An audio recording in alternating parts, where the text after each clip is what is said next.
Warning, the following video has flashing lights and also includes content that may be deemed inappropriate for some viewers. Viewer discretion is advised.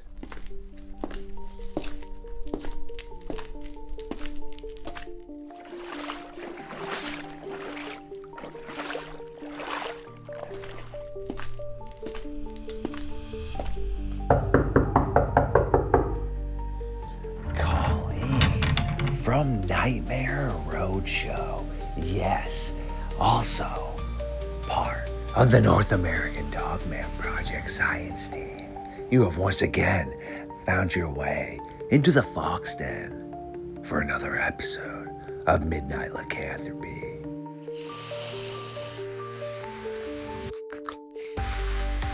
That was absolutely delicious, and I do appreciate you releasing me from my shackles and allowing me to revamp myself. It is quite important when we are monster hunting. Without further ado, here we go into the darkness.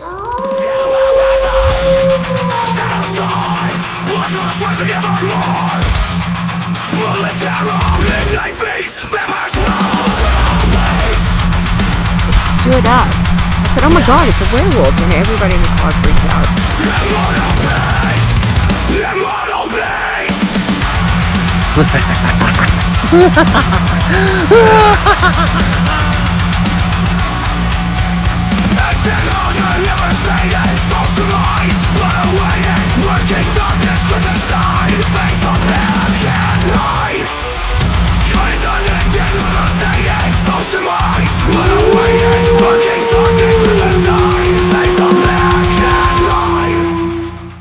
My creatures of the night, once again, it is time for Midnight Lycanthropy here on LordeStarfox Radio. I see you. And of course, one of our scientists and one of my great friends, Colleen, have made your way through the dark, dense, and foggy forest to sit around the late night fire and burn the midnight timber as we once again try to figure out what is occurring across the globe and the United States. And remember, with science, yes, I love science. How you doing tonight, my friend?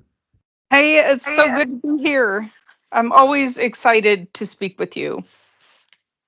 Wow, I appreciate you very much because I am always very flattered to get you to sit down and spread some excellent knowledge. And to the audience, yes, all my hosts and guests are good friends of mine, so I do get to speak to Colleen quite often. How have you been in general?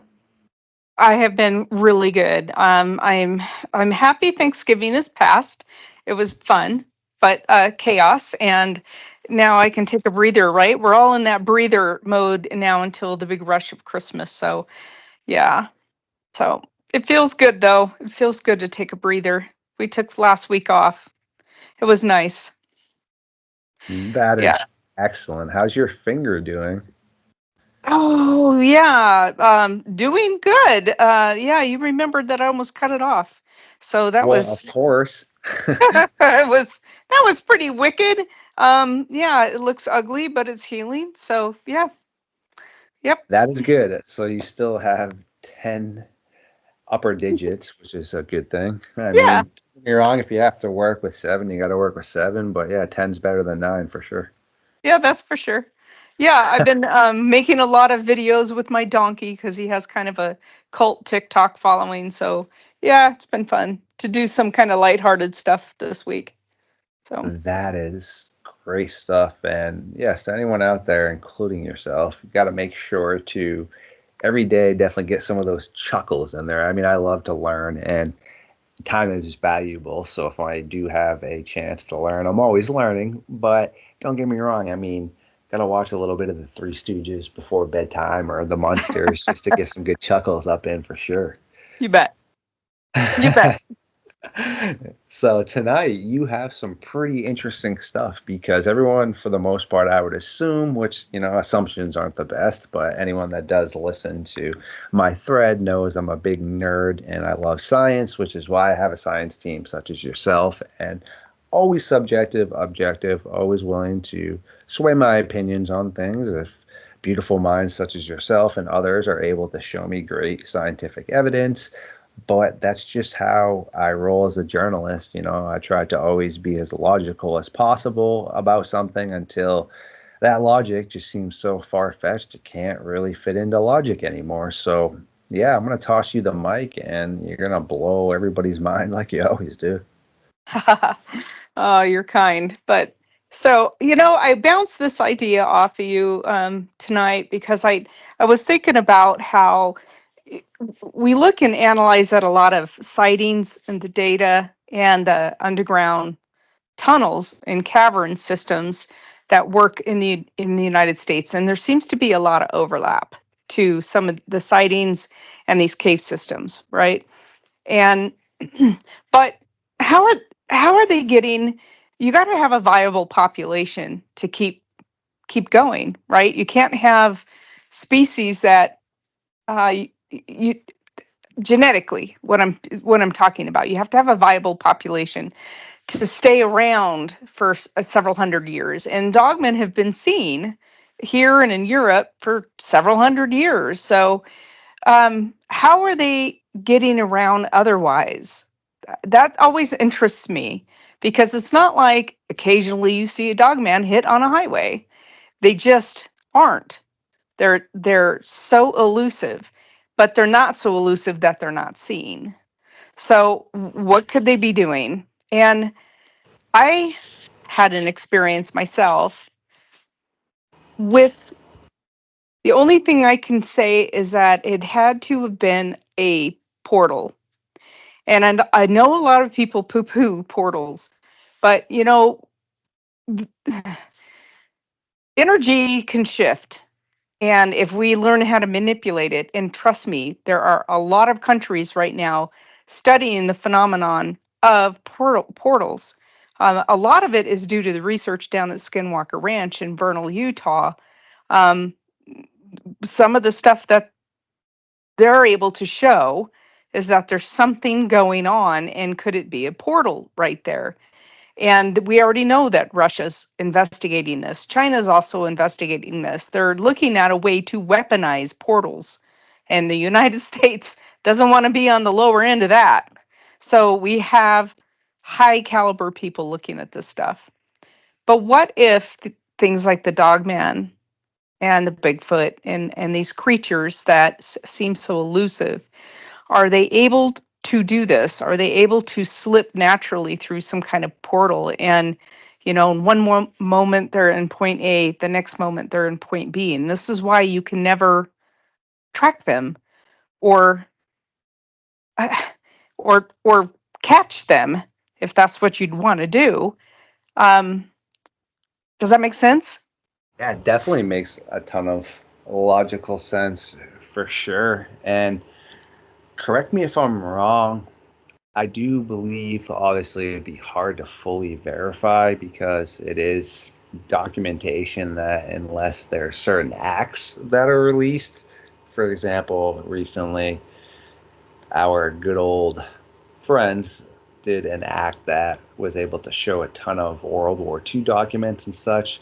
But if it's not passed, I don't think they can release it, or they will. It's like a certain amount of time, meaning during the Desert Storm, I've heard stuff about that we weren't just trying to dethrone Mr. Psycho over there, that we were also very interested in supposed, what's the term for these? Doorways, kind of? They're like archways, there we go, that have some sort of strange magnetic type force to it, and that sure, we were over there for supposed reasons that, did obviously need to be dealt with, but they were also looking into that. And have you ever heard of any of that? Because when the Crazy Man's museum or whatever was raided, he had a ton of supposedly ancient and like holy relics that held powers. Yeah. I think I know what you're talking about. And so a lot of these portals seem to be over there. I don't know what if it has to do with kind of like the melting pot right there of the beginning of civilization, right? But yeah, I don't know. I don't know why it seems to be related to that area. Um, Yeah, pretty bizarre stuff for sure. Because, like you said, that is interesting. And I mean, in theory, again, I'm a big science person. I mean, sure, energy does a lot of things and can create a lot of things. And I mean, every scientific mind out there probably was a little bit pushed off by Tesla when he was like, hey, I got electricity, you know? And I mean, Mm. still to this day, you can go down to the Boston Museum of Science, my neck of the woods, and see the Tesla coil. But you got to really stay back, and there's safety signs everywhere because it's pretty gnarly. So, yeah, again, that's just showing me to my face, and I believe in science, you know, seeing, smelling, tasting, looking, reading. Well, it's all there that that electricity was able to be created. So I am definitely not opposed to any of that. I mean, it makes sense. Like we were speaking about earlier about how sometimes people are like, oh my goodness, how could they have moved such big rocks and things? Well, again, let's talk science. Sure, it hmm could have been other ways, but I'm about science. I mean, minerals and sediment and rocks have poles. So if this culture was intellectual, which there really is no reason to think that they wouldn't have been, you know, certain cultures, especially in our past, they would know about that as well. So in theory and actually reality, because it's been done and reenacted on certain shows and things, magnetic poles. I mean, that's how we have magnets and compasses. So Colleen, myself, and two other people could, in the proper situation, push something that's way out of the norm of our realm because we're not even really pushing it. We're more or less guiding it. It's a natural pull. hmm yeah, exactly. Um, there are some odd things that happen on our planet, right? And things that we can't really we don't have a full grasp on. I mean, if we had a full grasp on Dogman, we'd have a skeleton to work with. We'd have tissue samples and all that. We don't understand exactly the movements. Um, so let me share a very short story about what happened to me in Jackson Hole. I was over there with a couple of friends, and you can drive for a couple of miles, and you can see the bighorn sheep are back there everywhere. The road actually ends at a gate for a private ranch, and so you can't go any farther. And there are no side roads off of this little area. So you just drive down and then you turn around and you come out. And so we happened to pick a day. It was in summer, but we were the only car back there just by chance. We were the only car. We had stopped and got out of the Jeep, were taking pictures of these bighorn sheep, and I had noticed a guy on a road bike coming up behind us, and he stopped maybe 100 feet in behind the car, got off his bike, was drinking some water. I thought that was cool. I wanted to keep an eye on him so that I knew where he was when I go to pull out.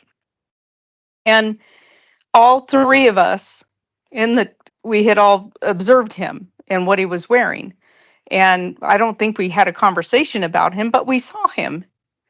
Well, I get in, we all take our pictures, get back in the Jeep, and we're going to drive back into Jackson Hole. And I'm looking in the rearview mirror and he's gone. And I said, do you see the bicyclist anywhere? And they're looking around. They go, no, where'd he go? And I'm like, there's nowhere to go because there's not like trails. There's not a trail system in here. It's privately owned, fenced off area, but you can drive into this one particular area. So there's nowhere for him to go unless he's going to climb a fence. Well, he was gone. I mean, vanished, gone. He did not appear to be there, nor did he appear to have been there. I mean, he was just flat out gone. We went back to the turnaround to see if maybe he turned around, and then we drove out, and he just simply wasn't there. There was nowhere for him to go. Now, I don't know how that happens. And then people do talk about time, these mm, these rifts in time, or these portals where things you can jump through them, and then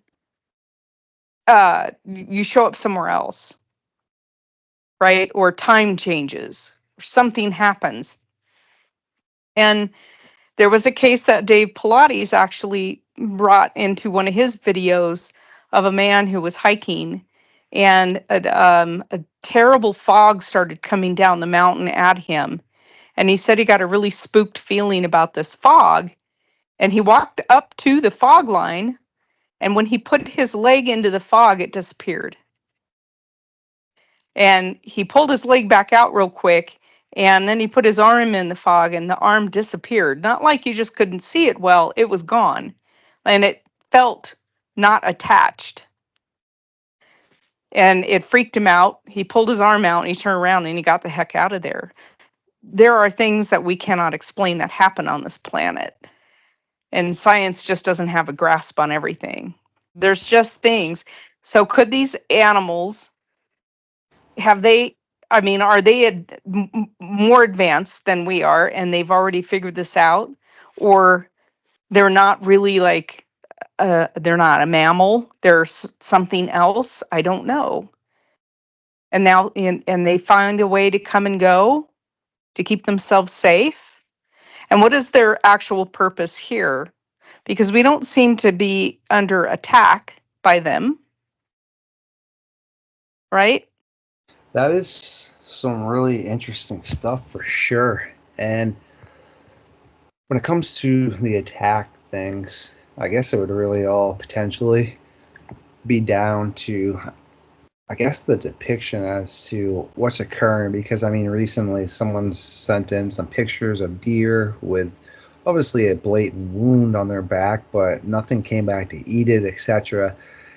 Honestly, that doesn't really seem like predator behavior to me, meaning I just think that that deer probably escaped, like the mountain lion or whatever was attacking it. They have a limited source of energy, so once that deer escaped, it's not going to continuously pursue it. I mean, that's something wolves and coyotes do. So then the deer gets near somebody's property and is all stressed out or whatever from the wound and has some sort of heart attack and passes away. Okay, I mean, that's my logical thought of it, because no animal just wastes energy for no reason. Okay, meaning it obviously had no more energy to expel, which is a classic cat activity, or it would have finished the deal if it was wolves or coyotes, or if it's, again, like something like a white shark or whatever, they give up on it.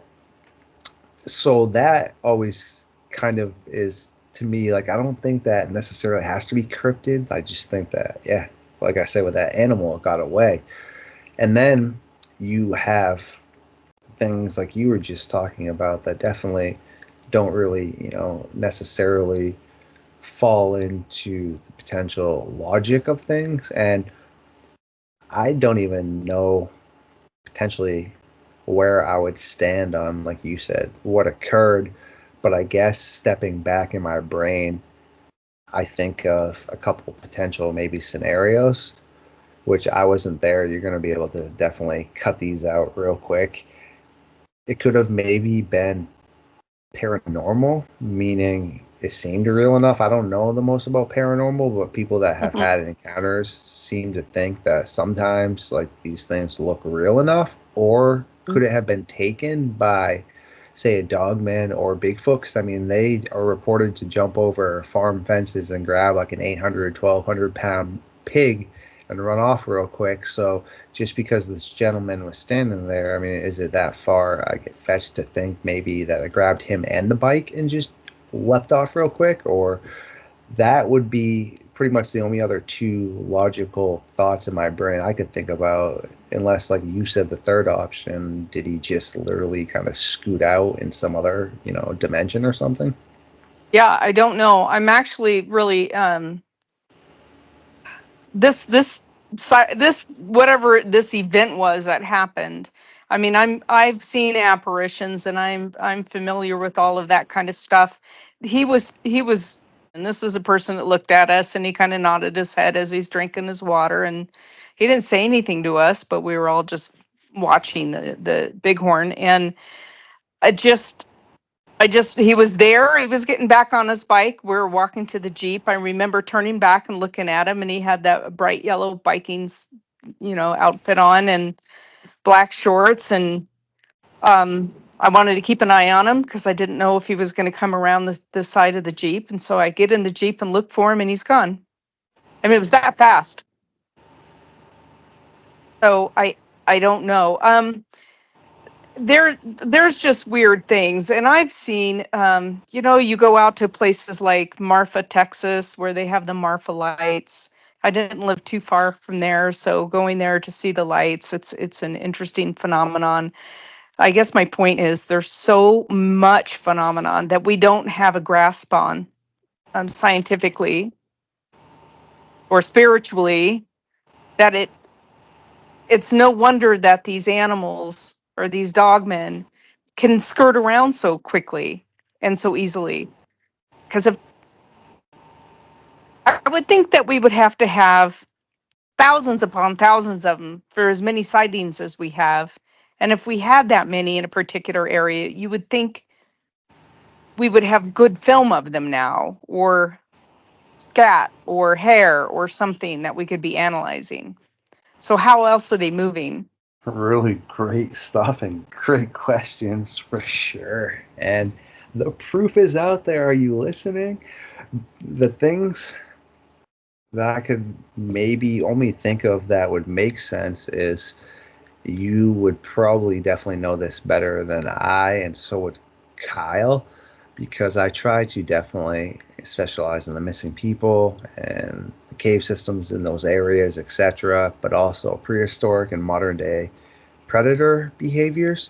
So yeah, these are omnivorous, but they're not really predators, and they're more based as human intellect, I would say, or what we gauge as human intellect. But I do know gorillas, especially in certain areas, have been recorded and also seen clapping when people would come in the area to let the other gorillas know that we have, I don't know, maybe unwanted company. And also, I believe it was Uganda. There's videos from forest rangers showing these gorillas stopping their young as they disable traps.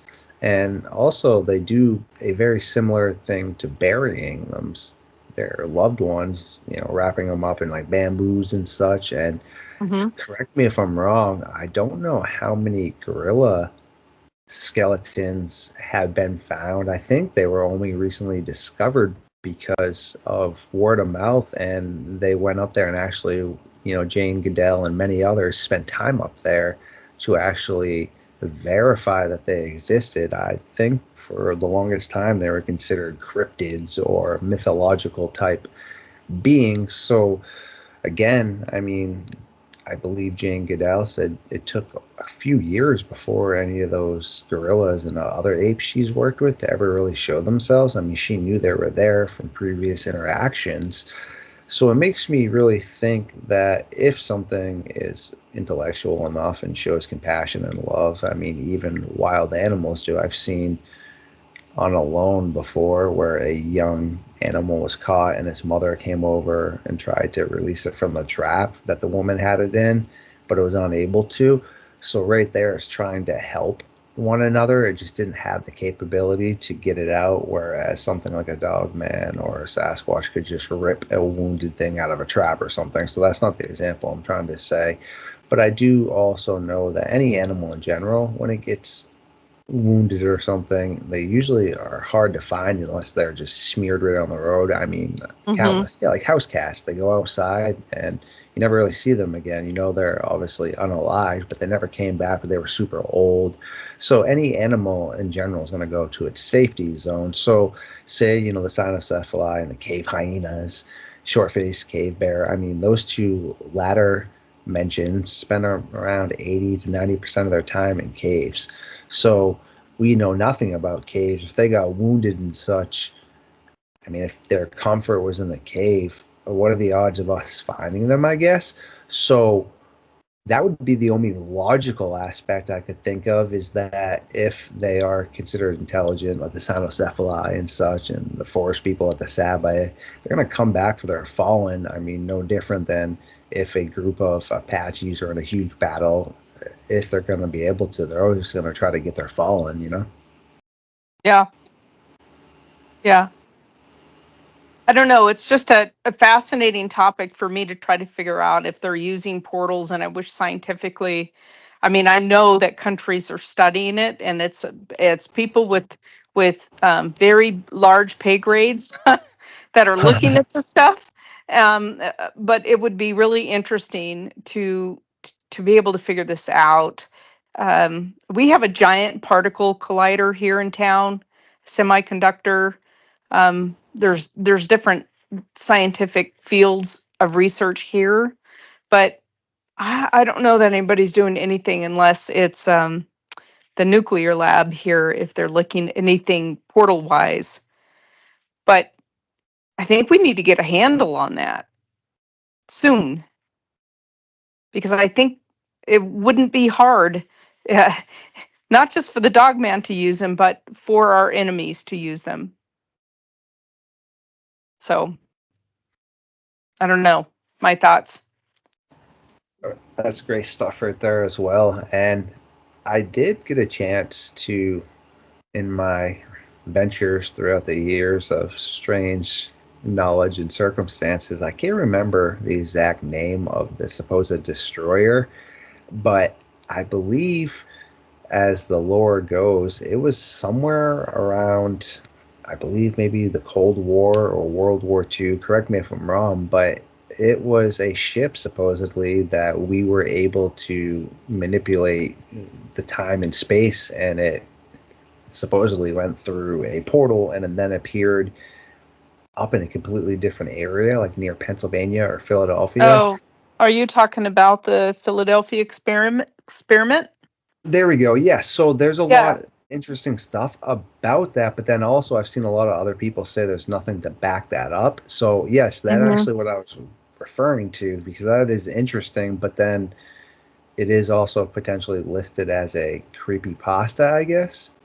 Yeah, who knows if it was a hoax or not, but there were they I think they started in was it the port of Philadelphia, at the Hmm. naval port, and then it moved over to the ship then vanished and moved to, I want to say it was off Norfolk, Virginia, or something like that.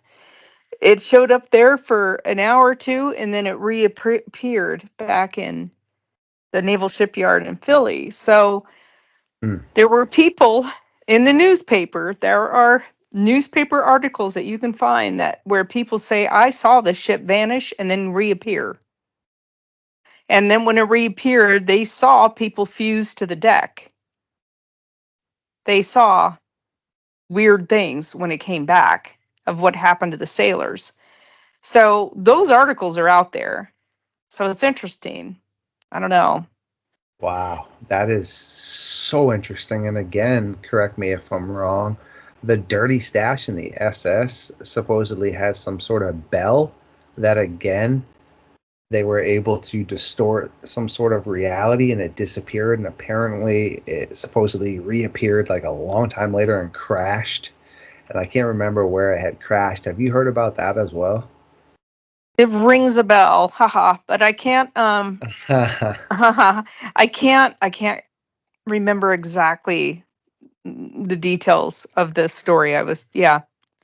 It's another interesting one, too, because I mean, we do know that the Dirty Stash and the SS were into the occult and also particle creators and all kinds of pretty gnarly stuff. I mean, they were super advanced. They have documents showing that they were trying to make some sort of craft that had propulsion up and down instead of how we, take off a different way. In fighter jets, helicopters go up and down. So it's similar to that. But I mean, he had, like I spoke about before, mercury balls, sorry, that have been found in submarines and also U-boats that had been sunken and other SS planes, and they basically will like float and are attracted to metal. So when the Allies would be flying above, the SS would release these mercury balls that would attach to the airplanes and just immediately cut out your engines and your electronics and such.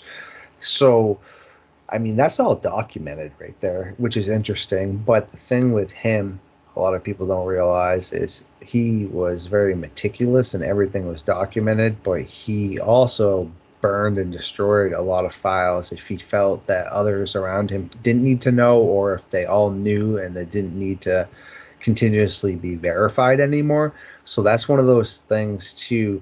It's hard to find a cookie trail to really Mhm. back all that up with the whole Bell thing, because again, it's in Germany, World War II, and he destroyed a lot of documents. And also after, the supposed fall of the dirty stash or whatever, it wasn't really documented well scientific wise, meaning it was frontline soldiers that were just taking souvenirs and things. So we fully don't know more or less like all the files. I mean, if we could revert back in time and then see all the files, but I mean, we've been able to see a certain amount of them. So that's what's kind of always tough with certain old school things like that. I mean, the SS also had another one in World War One, supposedly, where they were able to take the brain of a crazed soldier that all he wanted to do was dispose of the British, and then put it inside of a large black wolf they had found, and then it apparently recognized its name when it called to him. Interesting stuff. We do know that SS and others were doing gnarly stuff like that. So I've always stated that in theory, if any of that was ever going to occur, then that would be the way it had to be. I mean, you can't take a human and just, go into a room and then, impregnate each other and then have it. Doesn't work like that, or nature would have done it. But in theory, I guess if you chopped my arm off and you put on a chimpanzee's arm and you did that to certain people numerous amounts of time, I guess if you did it correct with the nervous system and such, it could work like that. So it's a lot of big ifs if that story is true of them putting the head in there. And again, it's hard to verify. You have some of the soldiers that pass that down word of mouth, but again, it's just tough to kind of find those paper trails. Yeah. I got to wonder how much our National Archives has stashed away on this kind of stuff that it would take you, 2 months of digging through boxes to find anything.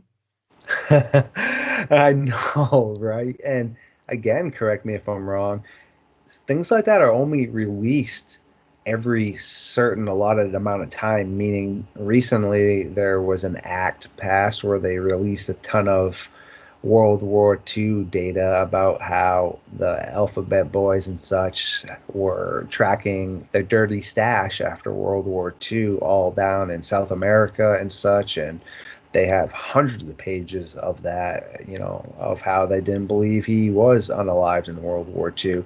So that was just recently published to the public, but I don't know if it's that every certain amount of time or a certain bill has to be passed where that information is released.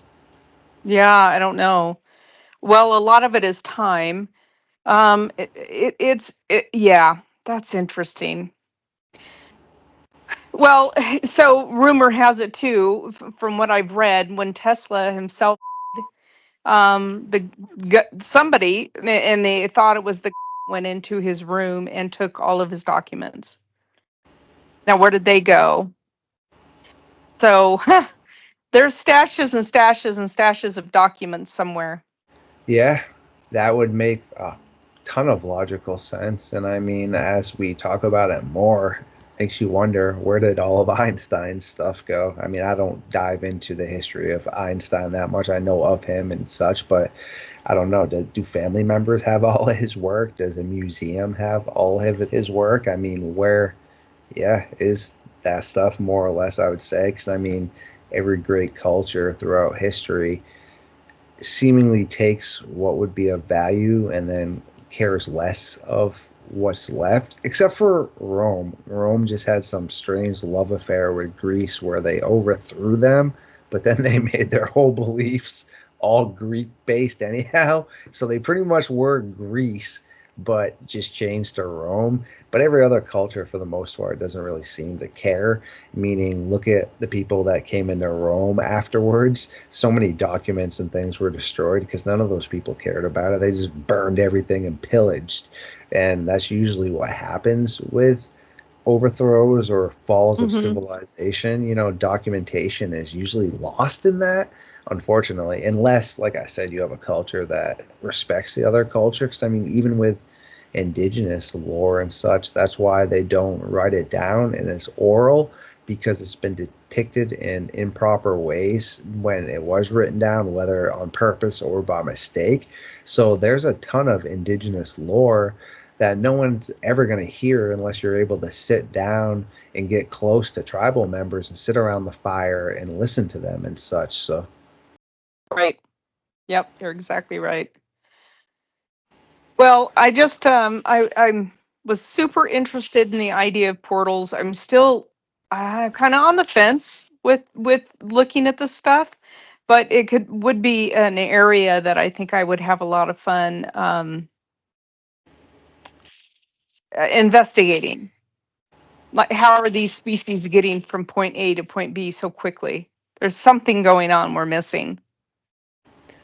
you really should do that because you are a science member, and that would bring a ton of clarity to it, and it would be an ongoing scientific project. And I still also really do want to see the reaction of a wild animal to some sort of realistic depiction of what people have seen with Dogman or such, and just see if there's some reaction there. Because, yeah, in a domesticated area, when something's been there for so long, it's not natural anymore. It's not going to have reactions to things because it hears all kinds of strange sounds all the time. I mean, people blaring music and horns and such. So it's now, even though it's a wolf in a zoo, it's domesticated, but actually out, say in the wild, just to see that, the reaction of something. And yeah, does it mean it's seen it before?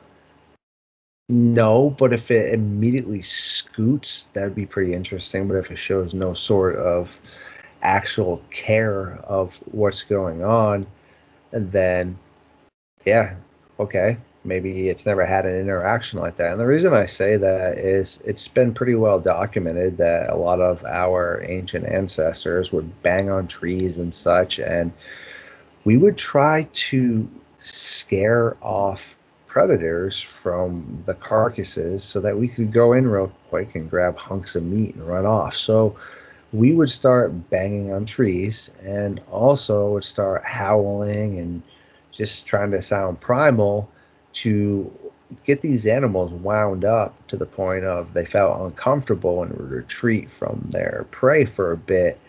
And it's really interesting because it makes me wonder, per se, with some of these wild man calls. I really do think, Neanderthal man and woman is still around, which is why I also, on some of the other shows where I don't talk Dogman, speak about how that term Sasquatch is very loosely based, just like Dogman, because that's super interesting right there and would be some sort of tactic, a not primitive because Neanderthals and such, they're primitive in comparison to not texting on a cell phone, but I mean, they wore body paint and styled their hair and such and had artwork. So, I mean, it's not like we're talking about a bunch of bozos here. Okay. So Hmm.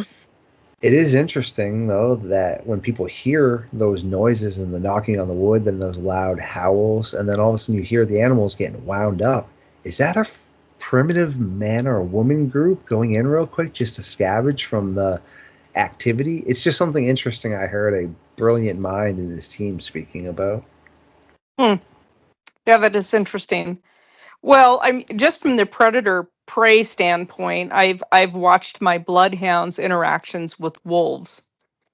And my bloodhounds don't want any part of a wolf. And they are looking for somewhere to hide under furniture. Like you said, to have this like a some sort of, God, it would be incredible if you could get well, something visible and go up to some place like Island Park, which is outside of the national park at Yellowstone, where they have wolves and bison and it's just about everything imaginable, right? Hmm. So you see their interaction with this creature. That's right. That's what I'm saying. And, as we're starting to tie this up, that just makes so much sense because, again, I do preach this about how when some people are like, oh, well, I thought dolphins were so smart and they get caught in nets. And I'm like, well, dolphins are smart. But the thing is, with animals, you do have smarter versions and less smarter versions, just like people, you know? So Right. it makes me think, like you were saying, that just sometimes you have smarter versions of these than other versions that are potentially, not as smart, I guess. And I don't know, it's just so baffling for sure because the whole entire aspect of just all of this is so intriguing, but there is just a ton of, science that like ties all really into this. And I mean, when you look at dogs, like I was saying now, for example, your dogs get away real quick. Okay. Yes, that was probably the intellectual thing to do. But then other people's dogs seem to want to fall right into the trap of these things. I've seen it so many times where this one wolf or coyote acts like it wants to play, and this dummy dog just runs right over and then gets ganked by the whole pack. It's like, Mm-hmm. what the heck? Am I missing something here? Are you just not that smart? Breed wise, or was that just a bump in the lemon right there for somebody? I Because don't know. your dog's like, I'm getting out of here, and then this dog's like, hey, let's go play. Oh no, that's not Right. very good. And also, too, I don't know if you want to try this. I did it when I was younger just because I was a little punk. But used to, when I put on my werewolf mask, the dog would flip out that we had. And it always made me wonder, too. And like my friend Jessica Jones was saying, her kiddo had a werewolf mask up on the side of the bed, and her German Shepherd was flipping out, wouldn't even go in the room. So it makes me wonder, is it just because it's a mask? Or, dude, do they have it somewhere deep down inside of themselves? They've seen that before. Why are they flipping out when you put on a werewolf mask? I mean, yeah, sure, dogs maybe don't have the most perfect vision, pristine, like maybe we consider we do, but they have to be able to know what that is. I mean, why do they know your face? Right. No, that would be interesting with the mask concept. I think I might have to get one and try it. Um, I do know that we have something where I live.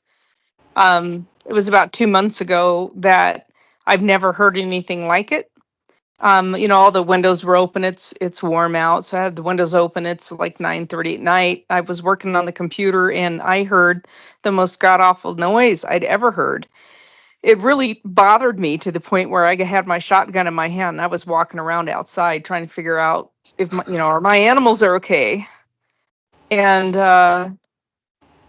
I don't know what it was. The dogs were incredibly nervous. They were scared. They didn't want to come out of the house. Um, and then I was talking with a neighbor and he said, "Oh, that." He goes, "Yeah, I've heard that too." He goes, "I don't like it." And I go in the house. So Hmm. it's not, I've grown up with all kinds of wildlife. I know what wildlife sounds like. This was unlike anything I've heard.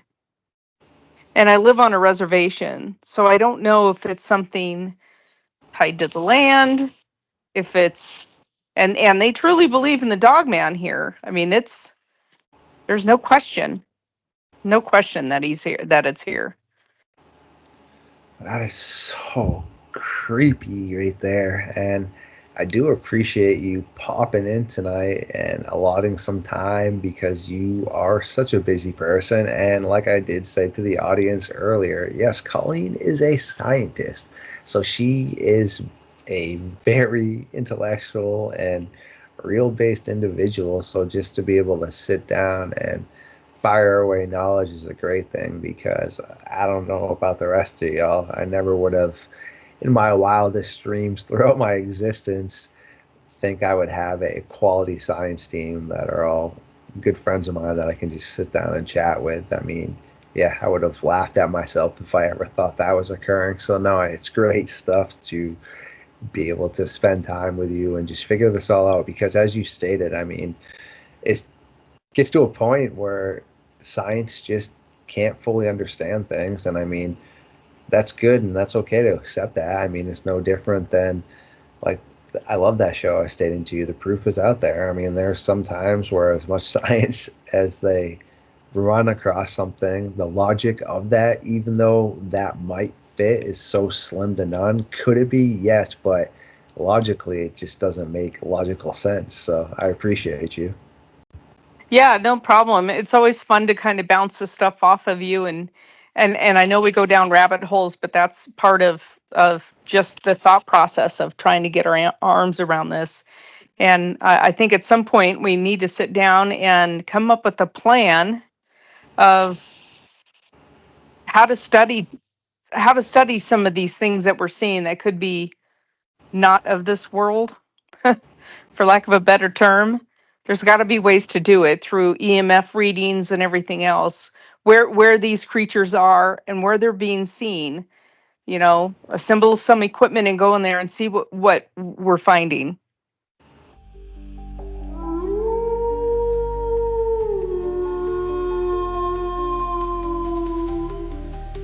You legends, you. I do appreciate every single one of you. Thank you for all the support. Please like, comment, share, and feed the algorithm.